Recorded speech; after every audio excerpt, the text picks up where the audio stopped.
ஆரூர் தாஸ் பழம்பெரும் தமிழ் திரைப்பட கதை, திரைக்கதை, வசன எழுத்தாளர். இவர் எழுதியவற்றில் எம்ஜிஆர், சிவாஜி கணேசன் ஆகியோர் நடித்த திரைப்படங்கள் அதிகம். மொத்தம் 500 திரைப்படங்களுக்கு எழுதியுள்ளார்.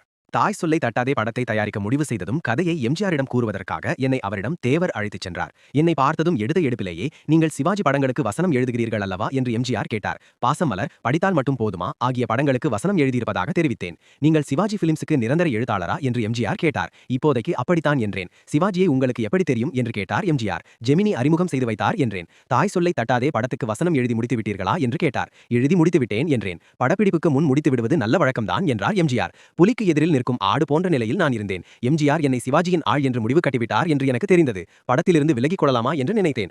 ஆனால் தாய் சொல்லை தட்டாதே படத்துக்கு முழு வசனமும் எழுதி முடித்து விட்டதால் என்ன செய்வது என்று தெரியவில்லை. இந்த நிலையில் படப்பிடிப்பு ஆரம்பமானது. தாயில்லாத பெண்ணான சரோஜாதேவியின் தந்தை எம்.ஆர். ராதா, தந்தையற்ற மகனான எம்ஜிஆரின் தாய் கண்ணாம்பா. அவர் கைம்பெண் ஆனதற்கு காரணமே எம்.ஆர். ராதா தான். இந்த நிலையில் தனது காதல் திருமணத்திற்கு தந்தையின் அனுமதி கிடைத்துவிட்டது என்று சரோஜாதேவி எம்ஜிஆரிடம் கூறுவது போன்ற காட்சி படமாகியது. உங்க அம்மாவை எங்க வீட்டுக்கு அனுப்பி எங்க அப்பா கிட்ட என்ன பெண் கேட்க சொல்லுங்க என்றார் சரோஜாதேவி. எங்க அப்பா இறந்ததற்கு அப்புறம் எங்க அம்மா எந்த மங்கள காரியத்திலையும் பங்கெடுக்கிற வழக்கம் இல்லை. பொதுவாக கணவரை இழந்த பெண்களை பார்க்கிறதே அபசகுணம் என்று சொல்வாங்க. ஆனால் நான் விடிந்ததும் முதலில் என் அம்மா முகத்தில் தான் நான் விழிக்கிறேன். அதனால் தான் எனக்கு வெற்றி மேல் வெற்றி கிடைக்கிறது.